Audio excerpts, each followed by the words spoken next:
बहुत समय पहले की बात है। किसी नगर में एक धनी व्यक्ति रहता था। दूर दूर तक उसका व्यापार फैला हुआ था।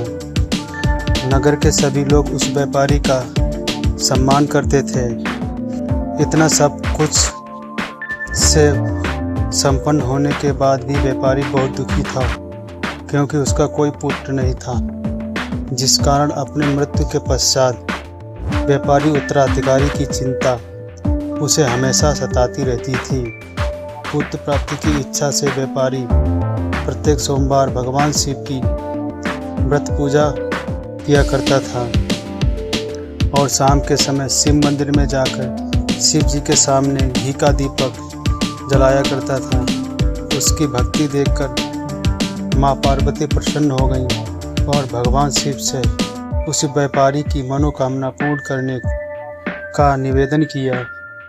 भगवान शिव बोले, इस संसार में सबको उसके कर्म के अनुसार फल की प्राप्ति होती है। जो प्राणी जैसा कर्म करता है उन्हें वैसा ही फल प्राप्त होता है। शिव जी द्वारा समझाने के बावजूद माँ पार्वती नहीं मानी और उस व्यापारी की मनोकामना पूर्ण हेतु वे शिव जी से बार बार अनुरोध करती रही। अंततः माता के आग्रह को देखकर भगवान भोलेनाथ को उस व्यापारी को पुत्र प्राप्ति का वरदान देना पड़ा। वरदान देने के पश्चात भोलेनाथ माँ पार्वती से बोले, आपके आग्रह पर मैंने पुत्र प्राप्ति का वरदान तो दे दिया, परंतु इसका यह पुत्र 16 वर्ष से अधिक समय तक जीवित नहीं रहेगा। उसी रात भगवान शिव उस व्यापारी के स्वप्न में आए और उसे पुत्र प्राप्ति का वरदान दिया और उसके पुत्र के 16 वर्ष तक जीवित रहने की भी बात बताई। भगवान वरदान से व्यापारी को खुशी तो हुई, लेकिन पुत्र की अल्पायु की चिंता ने उसे खुशी को नष्ट कर दिया। व्यापारी पहले की तरह सोमवार के दिन शिव का मंदिर में विधिवत व्रत करता रहा। कुछ महीने के बाद उसके घर अति सुंदर बालक का जन्म हुआ।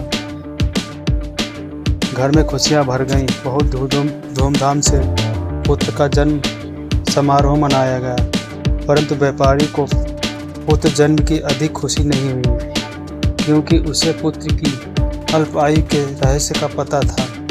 जब पुत्र 12 वर्ष का हुआ तो व्यापारी उसे अपने मामा के साथ पढ़ने के लिए वाराणसी भेज दिया। लड़का अपने मामा के साथ शिक्षा प्राप्ति हेतु चल दिया। रास्ते में जहाँ भी मामा भांजे विश्राम हेतु रुकते, वहीं यज्ञ करते और ब्राह्मणों को भोजन कराते। लंबी यात्रा के बाद मामा और भांजे एक नगर में पहुँचे। उस दिन नगर के राजा की कन्या का विवाह था, जिसके कारण पूरे नगर को सजाया गया था। निश्चित समय पर बारात आ गई, लेकिन वर का पिता अपने बेटे के एक आंख से काने होने के कारण बहुत चिंतित था। उसे भय था कि इस बात का पता चलने पर कहीं राजा विवाह से इनकार न कर दे, इससे उसकी बदनामी भी होगी। जब वर के पिता ने व्यापारी के पुत्र को देखा तो उसके मस्तिष्क में एक विचार आया। उसने सोचा, क्यों ना इस लड़के को दूल्हा बनाकर राजकुमारी से विवाह करा दूं। विवाह के बाद इसको धन देकर विदा कर दूंगा और राजकुमारी अपने घर ले जाऊंगा। वर के पिता ने लड़के के मामा से इस संबंध में बात की। मामा ने धन मिलने के लालच में वर के पिता की बात स्वीकार कर ली। लड़के को दूल्हे का वस्त्र पहनाकर राजकुमारी से विवाह कर दिया गया। राजा ने बहुत सारा धन देकर राजकुमारी को विदा किया। शादी के बाद लड़का जब राजकुमारी के साथ लौट रहा था तो वह सच नहीं छिपा सका और उसने राजकुमारी के ओढ़नी पर लिख दिया, राजकुमारी तुम्हारा विवाह मेरे साथ हुआ था। मैं तो वाराणसी पढ़ने के लिए जा रहा था और अब तुम्हें जिस नवयुवक की पत्नी बनना पड़ेगा वह कान्हा है। जब राजकुमारी ने अपनी ओढ़नी पर लिखा हुआ पढ़ा तो उसने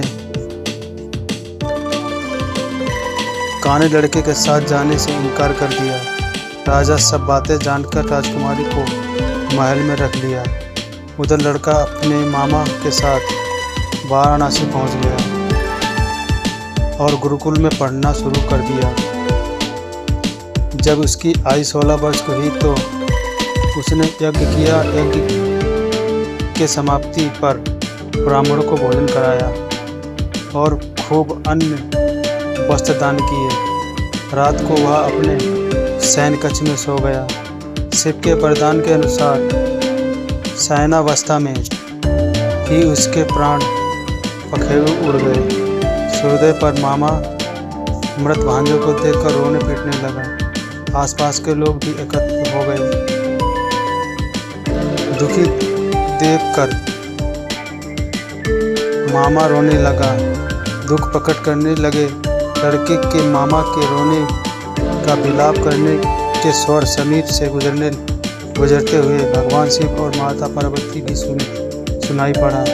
पार्वती ने भगवान शिव से कहा, प्राणनाथ, मुझे इसके रोने के स्वर सहन नहीं हो रहे हैं। आप इस व्यक्ति के कष्ट को अवश्य दूर करें।